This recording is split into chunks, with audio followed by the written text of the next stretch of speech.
Hello everyone, and welcome to episode 8 of the Hero of Kendrickstone.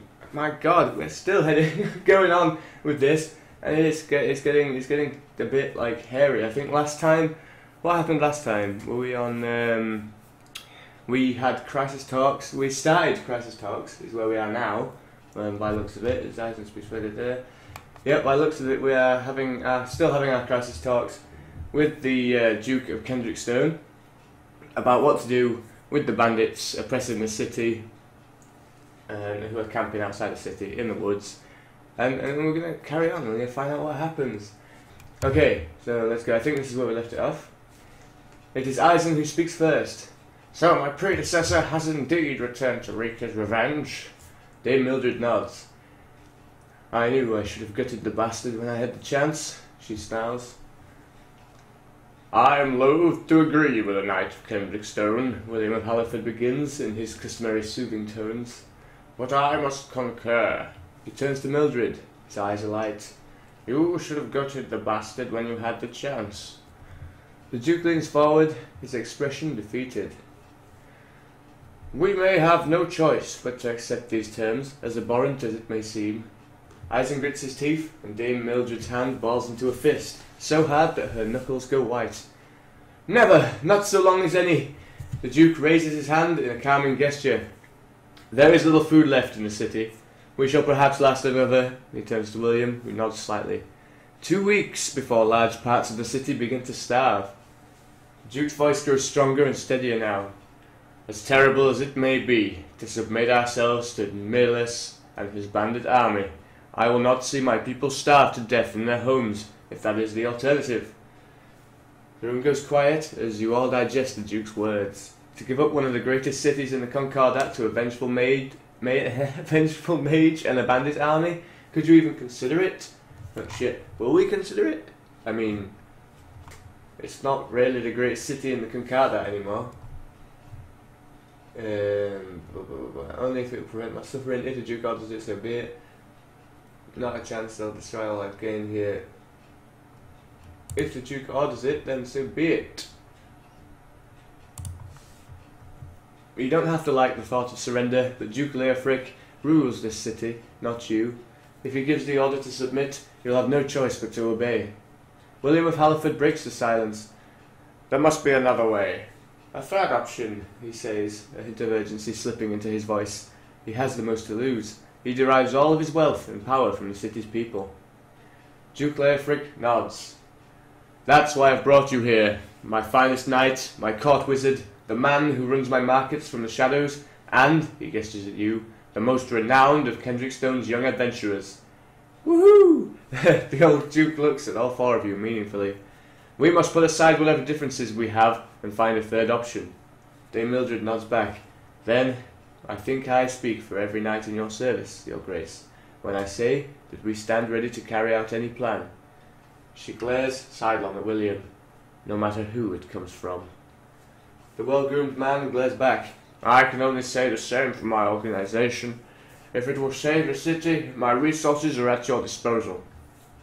Aizen of Coriolandus smiles then, the grin of a gambler with a winning hand. Now it is best I tell you I have something that can even the odds. As I'm sure you must all know by now, Aizen begins, I began following up on my predecessor's research when I took this post. Milius of Concordat, Milius Blackclad now, I suppose, had a theory that the Flowering Court had perfected some sort of teleportation magic. Nonsense, interjects William of Halliford. Teleportation is impossible. Aizen shakes his head. On the contrary, it's quite possible. According to my predecessor's notes, he concluded that the ruined stone circles in the forest outside the city are in fact teleportation rings. I believe Milius Blackcloud is using those ruins to move his bandits from one side of the forest to the other instantly. The Duke nods. Yes, I read your report. He turns to you now. You say the bandit camp disappeared in a flash of light. Before you can answer, Aizen shakes his head. Not disappeared, transported to one of the other ruins. Before I knew this, I had been trying to recreate Milius's experiments on teleportation without resorting to the measures he took. But two things stymied me. One was my inability to recreate the material used by the flowering court to build their circles. The other was even more worrying. The wizard takes a breath and sighs. You see, the teleportation process is not perfect. When a person's mind and body are torn from one part of the world and thrown into another, some parts of the spirit are lost. A person's mind is twisted, made cold, and numbed to a compassion and gentleness. Eventually the mind recovers, but if a person is subjected to such a process repeatedly, the Duke nods gravely, their mind remains twisted. If they get within the walls, they will show no mercy. Eisen nods gravely back. Yes. I apologise, my voice is not particularly great today. Or ever, to be fair. So, says Dame Mildred, her voice edged with growing frustration, how is any of this supposed to help even the odds? The court wizard raises a placating hand. Patience, Lady Knight. Let me explain. When our young friend returned with his account of the bandit camp, I refocused my efforts.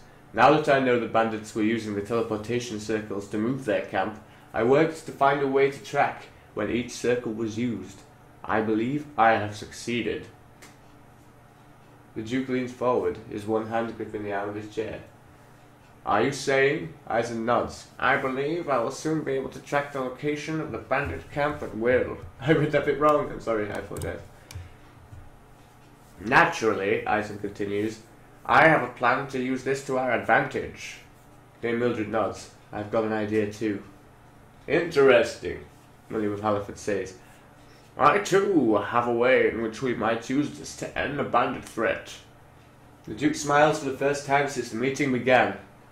Good, good. I also have a plan. Something daring and risky, as no doubt all of your schemes are. Something I would have readily accepted in my youth. The old man breathes deeply and shakes his head. But it is not me who must carry out these plans, I suspect. Once again, the Duke's cold, blue eyes settle on you. That job is for the young. Ah, shit.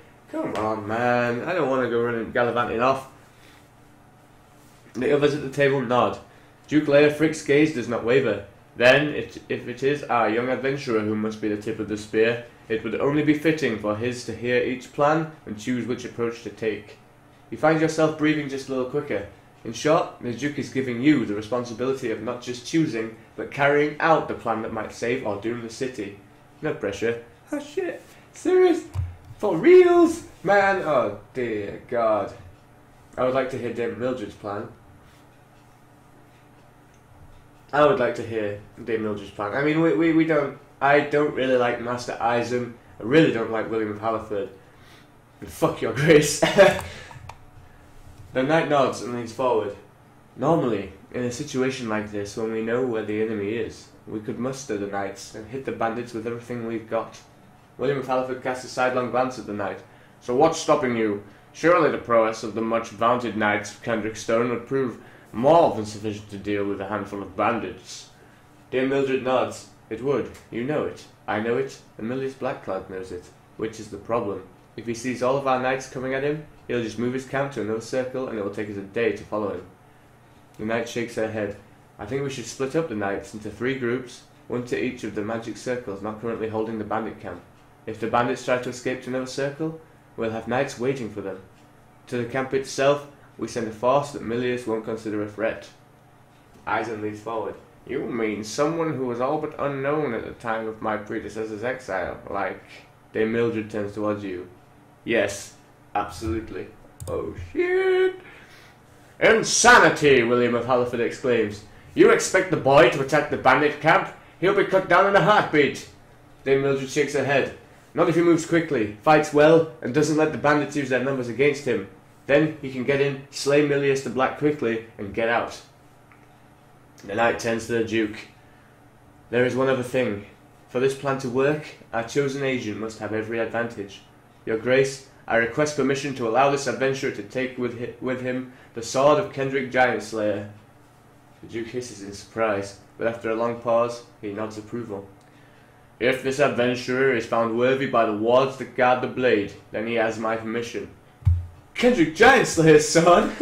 This plan sounds dangerous. I want to hear some of your plans. Kendrick Giantslayer's sword? Dame Mildred shakes her head. No, the sword of Kendrick Giant Slayer, she replies with an irreverent tone. The very same blade that killed the stone giant of Colmere. You know the tale, almost everyone does, of how Kendrick Giant Slayer slew a giant made of blood-red stone back in the first great age of heroes over 2 centuries ago.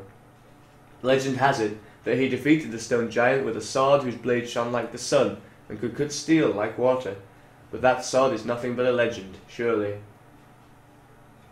I can imagine what you're thinking, my boy, the Duke says. I can assure you. The sword is very real. Buried with the giant slayer himself in a tomb outside the city. Powerful magics protect the sword, but if you can get past the wards... Talk of magical defences get the court's wizard's attention. What kind of wards, exactly? The Duke shakes his head. I have not seen the tomb myself, but legends speak of stone walls that shift like sand and powerful guardian spirits. You're not sure you like the sound of that. A centuries-old tomb guarded by who knows what, but if you can get past a magic sword, a genuine magic sword, once wielded by a great hero, if anything can get you through a bandit camp alive, it is that. This plan sounds dangerous. Dame Mildred nods. That's because this plan is dangerous. It'll require you to fight your way through who knows how many bandits, and then take down a fully trained wizard. To be honest, it's a long shot, but it's the best I can offer. Of course, William of Halliford interjects as the knight shoots him a furious glance. If you feel as if you are not up for what is likely to be a suicide mission, there are alternatives. Oh, do we want to hear the other plans? It looks like we don't have. It looks like we don't have much of a choice. Excuse me. I'll just get a quick drink. The Duke nods. Very well. Who would you like to hear next? I want to hear your plan, Your Grace. I don't give a shit about these two guys, to be honest. The Duke nods and turns to the court wizard. Master Eisen, when the magic circle is activated, it takes every person in that circle elsewhere, doesn't it? Eisen nods. Everyone and everything, Your Grace. Duke Leifric strokes his chin. That would mean if we were to get a force within the circle, they would be unable to escape from it, even if that force were, say, a dozen knights, correct? The wizard nods again.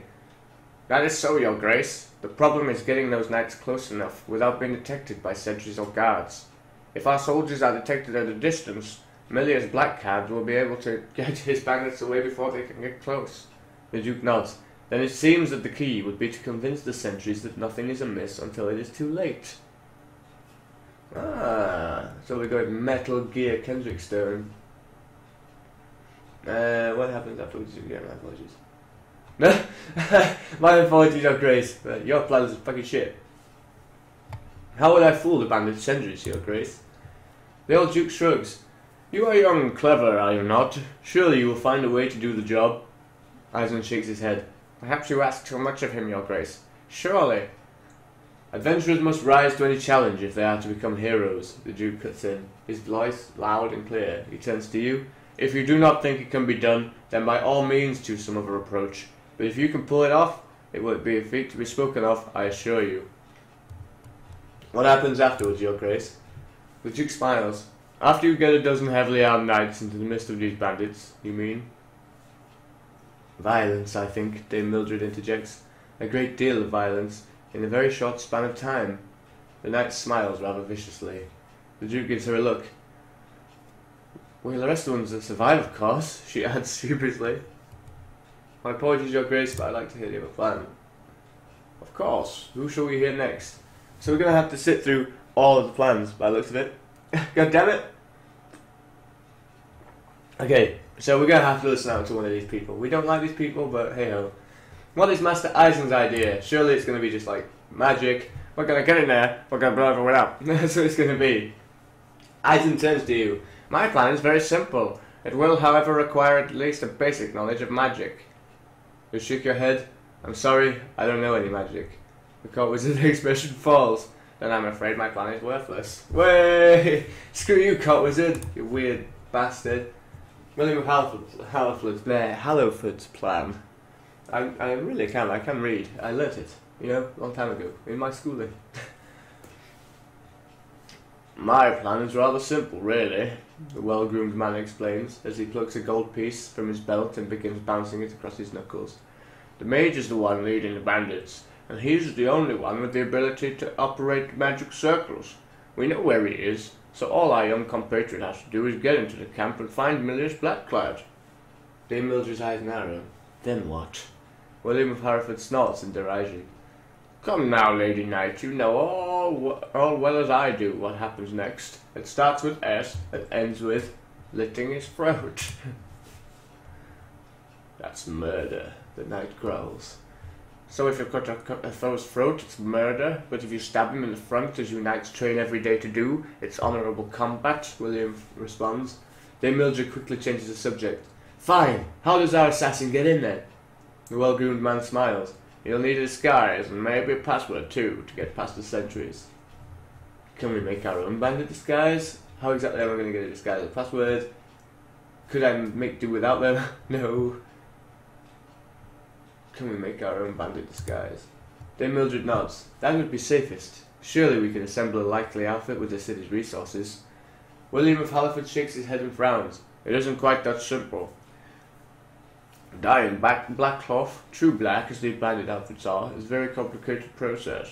He continues as if going down a list, ticking off fingers one by one. First, the cloth must be dyed blue, using a dye that only comes from deep within the iron marches. Then that dye must set, and the cloth must be dyed again. This must continue for as long as a fortnight. After that, the cloth must be mordanted, bathed in a vat filled with agents so pungent that they must be dried in the open for a week before they cease to smell like a cesspool. The merchant stops himself, almost as if he had spoken a few words too many. The knight shakes her head. If it takes so much time and effort to dye cloth black, then why do the bandits all have black garb? William shrugs. Magic, I would suppose. He turns to Eisen hopefully. I don't suppose you know. The court wizard shakes his head. It is regrettably not a spell known to me. So that's that then. Okay, I'm ready to choose a plan, I think. What have we got, really? We've got Dame Mildred's plan, which is we're going to storm the fucking place. We're going to send 3 little splinter cells off to the 3 different pads, like teleportation pads, to catch them if they try to escape, and we're basically going to slaughter them bastards.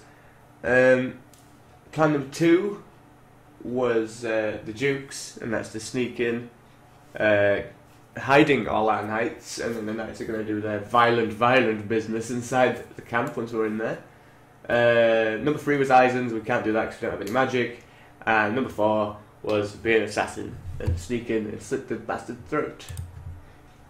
You think it over. Each plan has its own strengths and weaknesses and requires its own set of skills and abilities. Each plan carries with it a colossal risk. You know you must choose carefully and pick the course of action you are best suited to carry out. Failure is not an option. Okay, so we can choose 3 out of 4, as we knew. Let's take a look at our stats.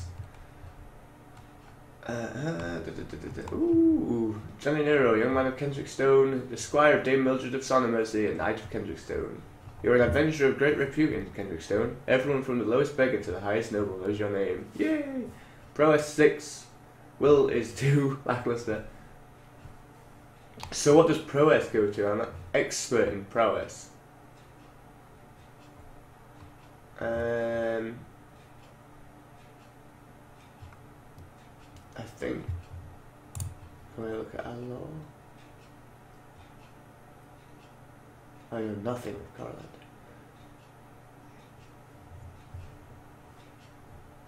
Yeah, that's pretty cool.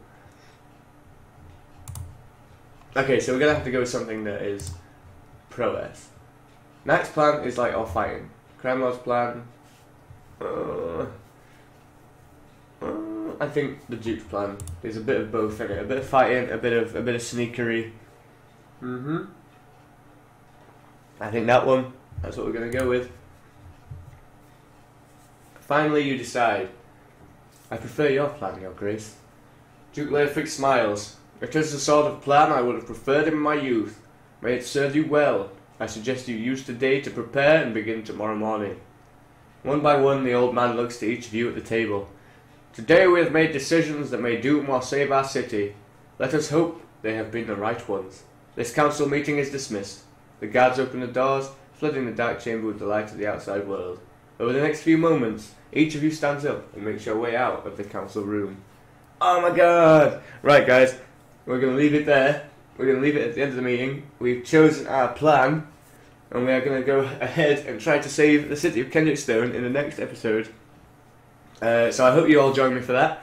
I hope you've enjoyed this episode. If you have, don't forget to leave a like. We'll be back with more Hero of Kendrickstone very soon, and I will see you then. Bye bye.